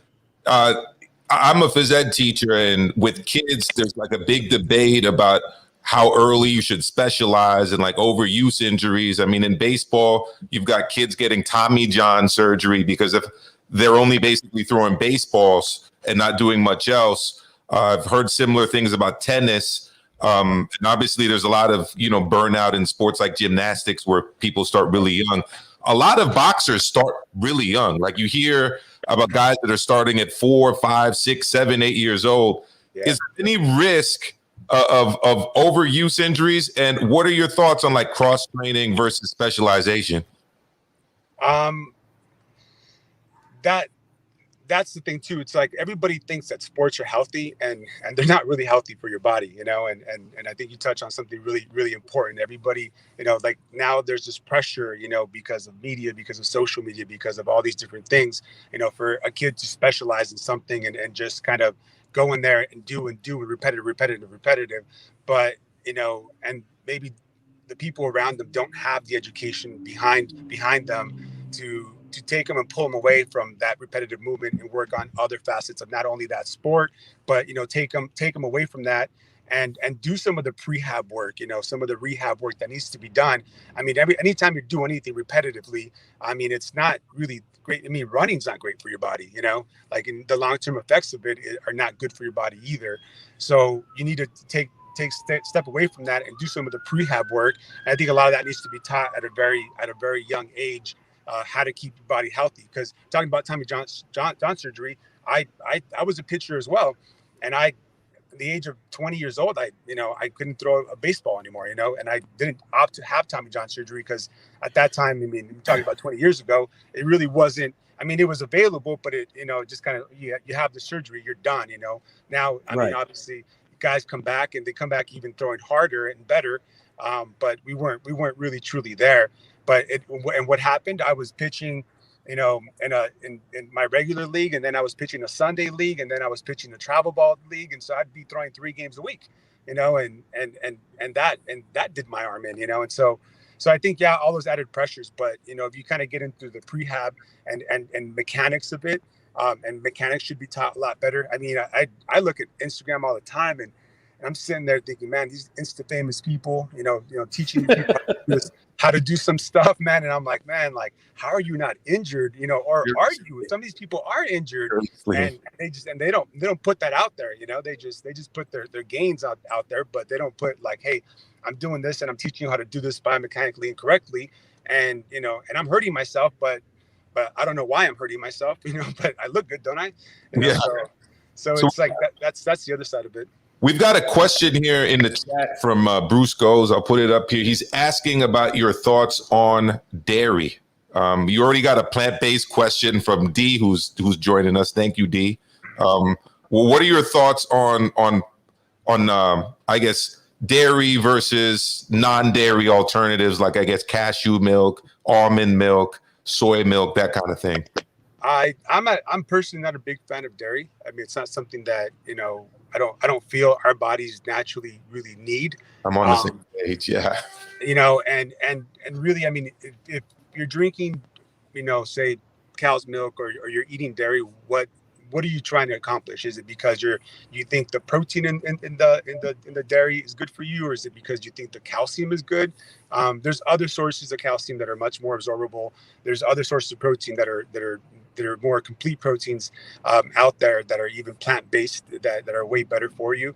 So I think you search out all those other things. But my take on dairy is it doesn't really do anything, you know, positive that you can't get from somewhere else. Number one, and number two, I mean, you know, think of like the process of dairy in general, or just farming in general. That's something that you gotta really educate yourself on, you know, before you make, you know, some of these changes. It's just like saying, hey, you know, is in essence eating chicken bad for you? No, it's not. But I mean, if you understand farming, then you understand why you might not want to eat that chicken, you know? Yeah. But if it was in its whole natural state, you know, it'd be a different story, but it's no longer that, you know. And even fish nowadays, you know, we're man. you know, there's a documentary out now, you know, talking about how much plastic is in our fish now. It's like, and all that stuff is scary. So what we've done to our environment, you know, is affecting our diets on a daily as well. So I mean, I might kind of not answer the question, but no, I thought that was a great answer. I mean, my own view on cow's milk is that the only milk humans should be drinking is the milk from their moms. Like the only reason we drink cow's milk and not rat's milk is because guess what? A cow is better for capitalism. Like, it's a big animal that you can domesticate and attach tubes to. It's not because it's any healthier than any other animal's milk. It's big, it's big, it's yummy, and it's dumb. It's docile, it's big, it allows you to do whatever you want to it. Yeah. D, you got another question, brother? Yeah, I got two last questions for you, Luis. Sure.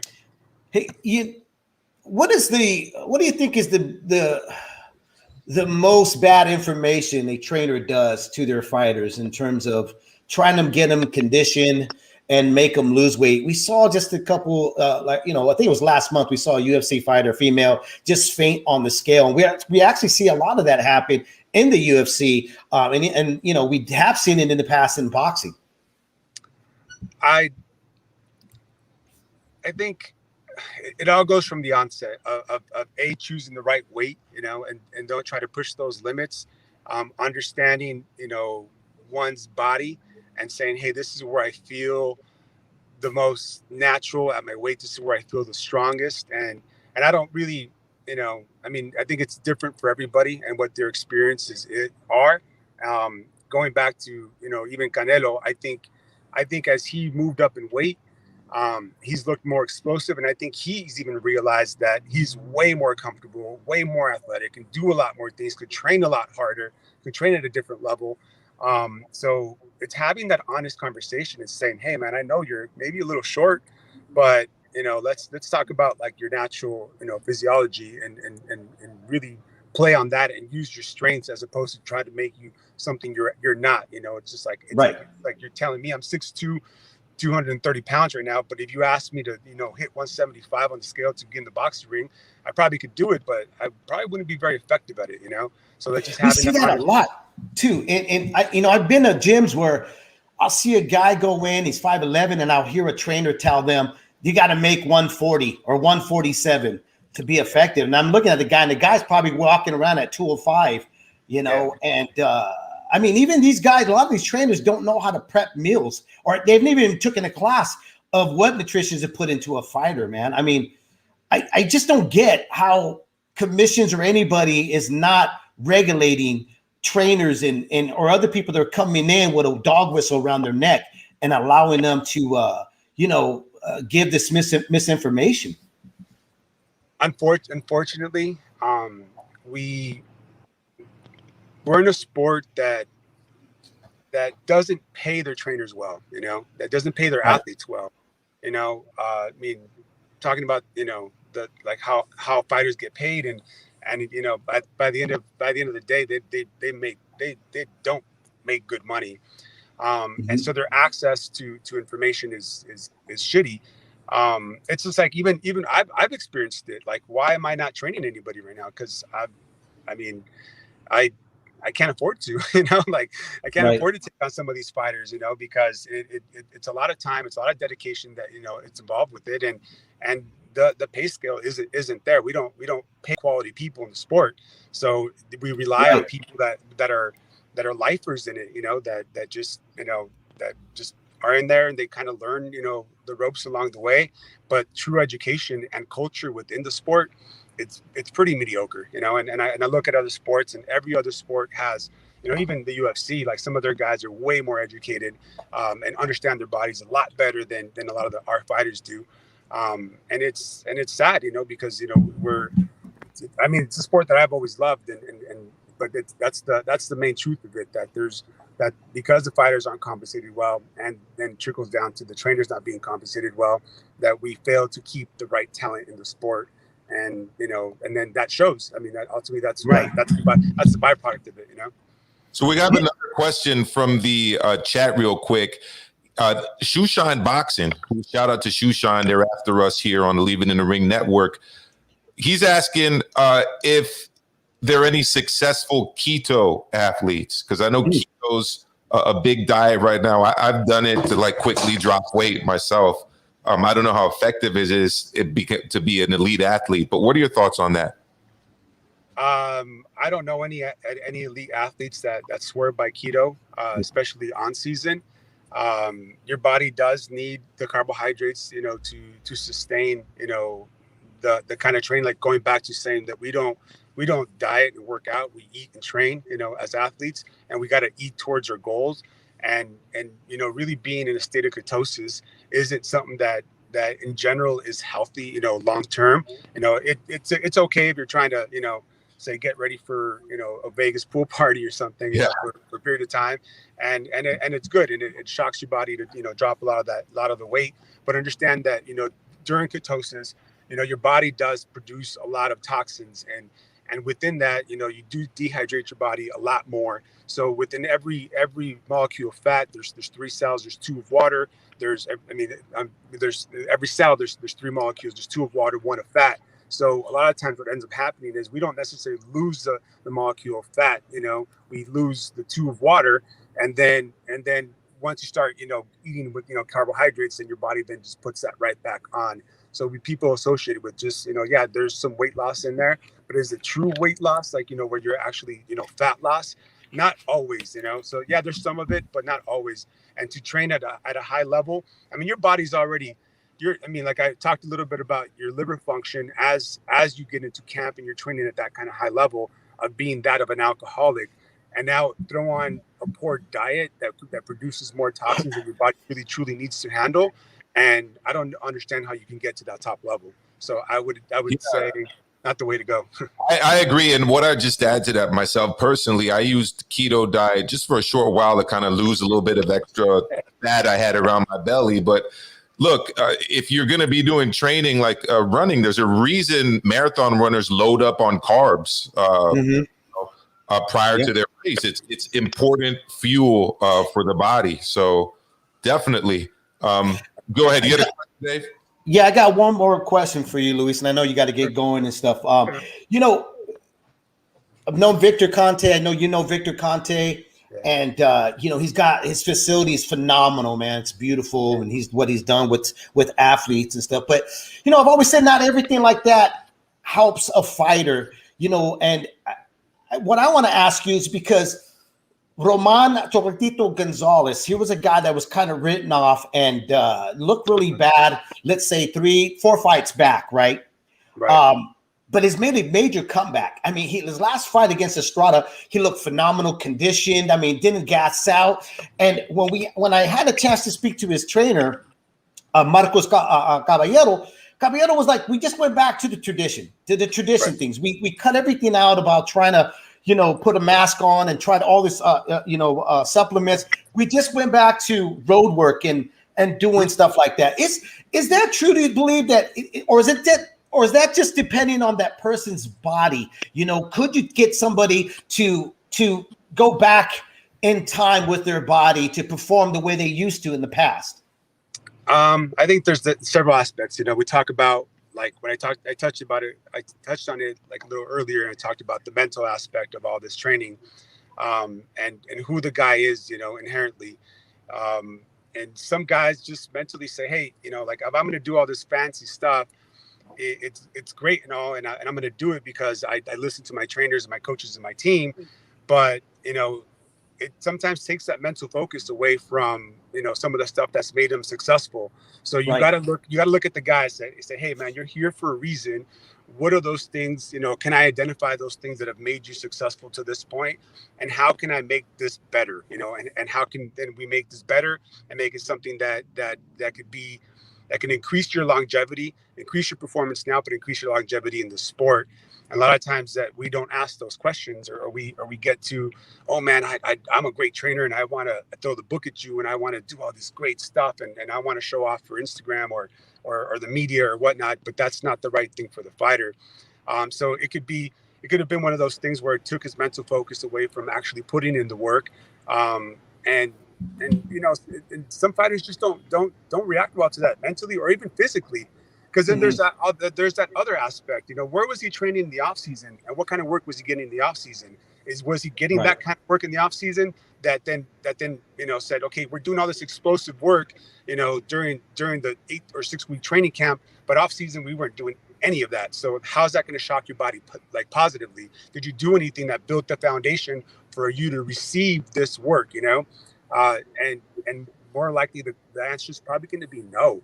And so then they come into camp and they're maybe in okay shape, but then you're throwing the book at them and having them do all these different things and having them wear a mask and all this other stuff when it's just, I think sometimes that becomes overkill because they're not physically or mentally ready to receive that, and so you then put all this explosive work and all these different things that shock their body, and then their body never has the chance to recover, in the last week, or two prior to the fight. And then, so it's just like that, like, kind of like, that whole recovery thing is you just push that basketball down in the water. And then once you let it go, that ball pops up. And that's really like what all the training is like, you're just pushing that ball, you're pushing the limits of your body and expecting it to then just bounce right back up and recover. But if you didn't put that groundwork down, on the off season, and you're doing that to that basketball, like, probably that ball's going to pop at one point, and it's not going to come back. He maybe felt great a week or two after the fight, because he had time to recover and relax, but maybe for the fight, it wasn't happening for him, So there's a lot of aspects to it. I'd have to sit there and really analyze everything that he does, but I would say just from a standpoint, it's either a mental block, where he wasn't putting in the work, like he should. He was just doing what they told him because that's what was on the schedule for that day, right? Or he just wasn't prepped for his body to receive that work, Well, there you go, Luis Garcia, strength and conditioning coach. Has been a friend with Leaving the Ring, for a very long time. I'm taking a trip to Vegas. I'm going to be out there for a whole week, and then I was going to swing through LA, brother. Maybe we can get together or something, and chop it up again. Yeah, man, come out, man. And if there's any fighters out there, I recently started, taking some fighters out on the sand every Saturday and kind of just donating my time. Every Saturday morning, try to go out to Santa Monica and do some of the sand work, some of the sand drills that I think have been a staple of, some of my training camps. So if any fighters out there want to come and join, I'm not trying to charge anybody. Just come out there and learn. If you guys have any questions, feel free to ask. And, it's like just opening up, give back a little bit to the sport that I think is giving me so much, You got the little man out there with you running? Yeah, doing man, some work, yeah. He goes out there, man. He'd probably give everybody a run for their money, man. He wears me out, that's for sure. That's awesome. Thank you so much, Luis. Luis Garcia, ladies and gentlemen. Muchísimas gracias, Luis. Thank you, guys, man. Thank you guys for having me, and have a blessed day, guys. You too, bro. Brother. Luis Garcia. All right, that was awesome, man. And D, thank you for staying on for the ride. You were like mid-sentence when Luis came into the thank you for staying on. There were two other things I kind of wanted to go over real quick to get your thoughts on, Dave, and maybe we could get D's thoughts. I wanted to ask you about Andrade Williams, which is taking place today. I'm sorry, this weekend. And then what your thoughts on Tony Harrison and his kind of future at the 154-pound division. There's that Charlo fight that's been agreed to with Castano. I'm excited about that. So, real quick. Yeah. Now, because I followed Jamel, on Instagram and Twitter. Mhm. Jamel said it's all crap.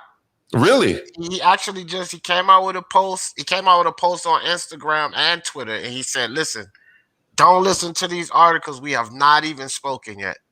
Well, there you go.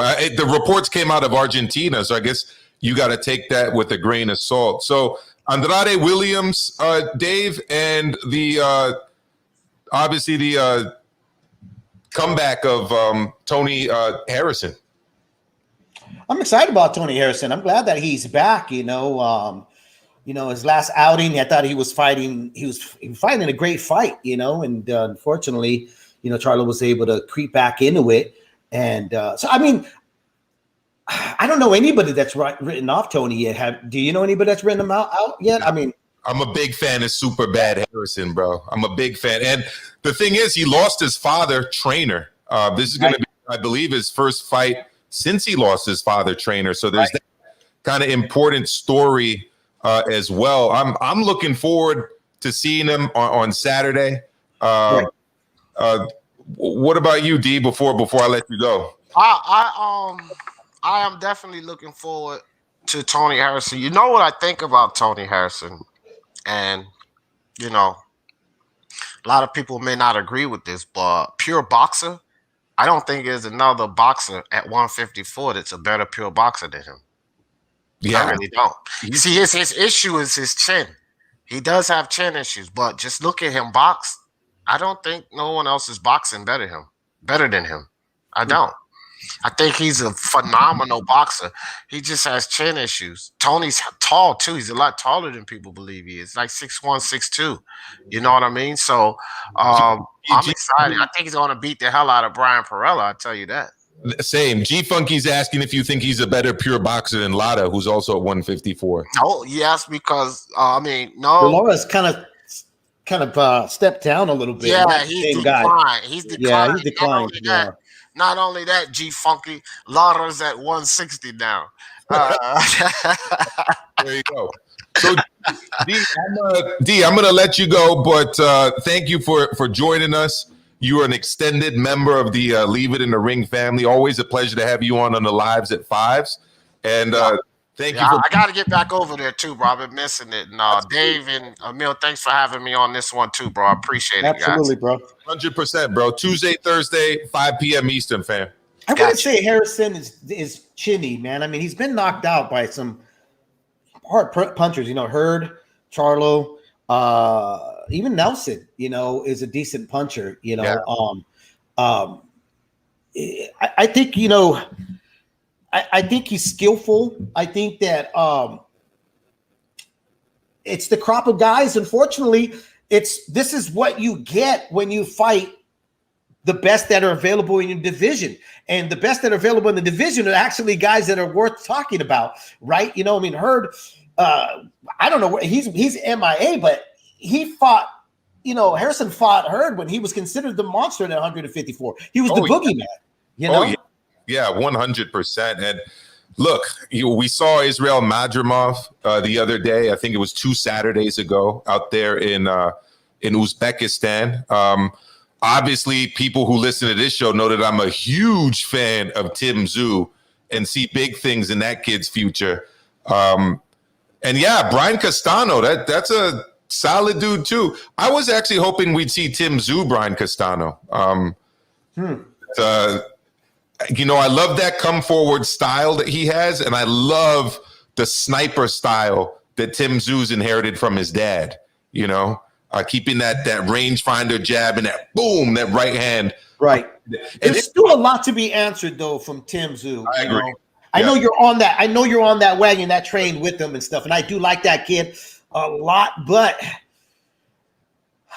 I'm still a bit reserved because they're moving them very good, and certain things that they're doing with them, it may seem to be a little better than what he really is just at the moment.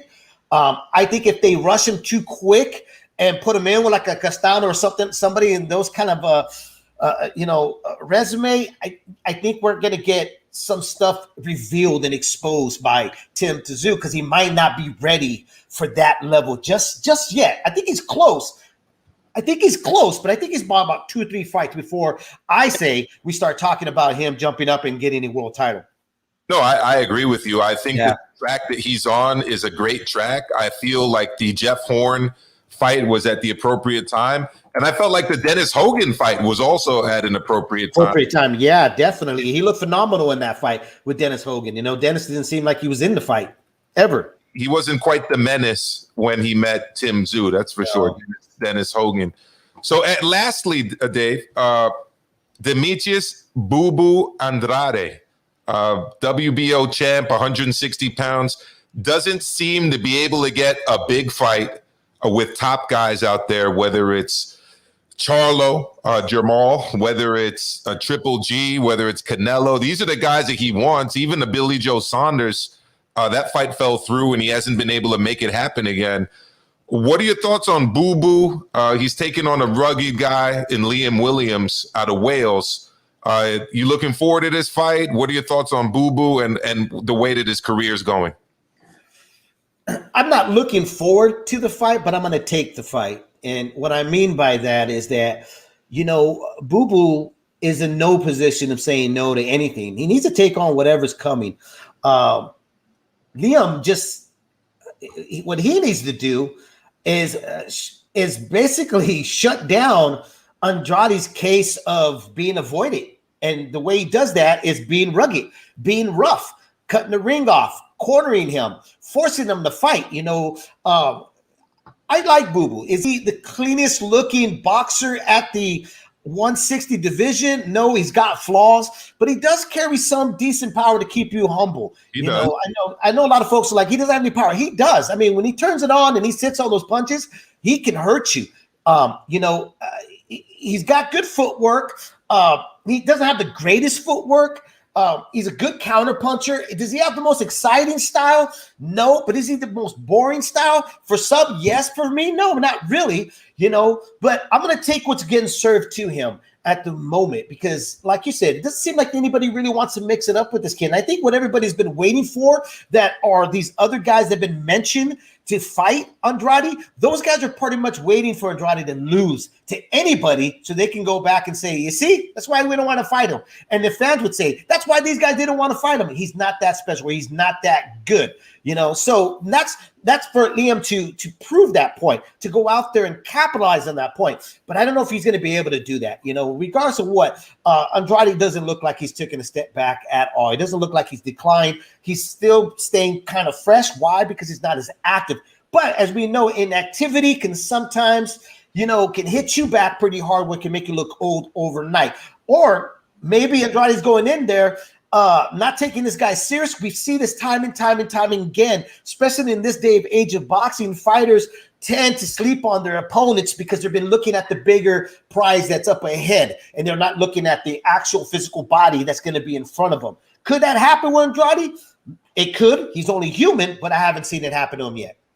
Yeah, and he does have the ability to kind of shut out his opponents. I think what he really needs is a signature win where he scores kind of a brutal knockout. I think that will kind of get people clamoring for it. He does have punching power. We've seen him knock out guys or knock down guys with shots. We just haven't really seen him put guys away recently anyways. If he could get that stoppage of Liam Williams, who is a rough and rugged guy, you know, he's going to make a statement for himself. Liam Williams does have a good trainer behind him in Brendan Ingle. You know, they do get good sparring out there in Sheffield, where I know Brendan Ingle has his gym. It's also the home of the Institute of Sport, where guys like Carl Frost used to train. That's where AJ trains. So they got access to the sparring. It's going to be also interesting to see the COVID factor and how that plays into things, inactivity and all that. Being in a bubble, as we've seen, has caused people challenges. But yeah, I'm looking forward to this fight. I'm going to watch it, and you know, we'll see what happens, Dave. Yeah, definitely. You know, I think we're going to expect. You know, I mean, look, it's a showcase fight. It's a keep busy fight. But Liam, like you just mentioned right now, is coming out of a tough part, a traditional part of boxing. And it's really up to him. To me, it lies up to him and what game plan they worked on and what they were looking at of Andrade, you know, what they could capitalize. Like I said, you know, what Conor Benn was impressive about Conor Benn is Ben with Conor Benn is that he went out there and he made sure that the fight didn't even start. And that's what Liam's got to do. He's got to go out there and jump on him immediately. You know, see if Andrade's cold. See if he's up to getting in there to face him. You know, see whether or not Andrade took him serious. That's what he's got to do. That's his job. So we'll see Saturday night. Yeah, and as Shoeshine says, Liam's on a KO streak. He absolutely is. So look, Shoeshine Boxing tonight. Check it out. Home of the Shoeshine podcast with Dave from the 408 and my man Philly Drew Evo. Check that out. 10 p.m. Eastern, 7 p.m. Pacific. This has been the Leave It in the Ring show. Shout out to everybody. Make sure you like, subscribe, share, hit the notification button. Link is there in the description box. Please do hit that before you leave our live show. Thank you to everybody who's been here. LT Boxing. Thank you, G Funky, Mad Chad out of Maine. Thank you for joining us. JC Brusco's Ringside Reporter Live was here with us. That's none other than Eric Lorta, I believe. And everyone who showed us some love today, big up to you guys. Dave, you got any last thoughts? No, man. Just enjoy the weekend. Don't drink and drive because you will spill your beer. Awesome. Thank you, everybody.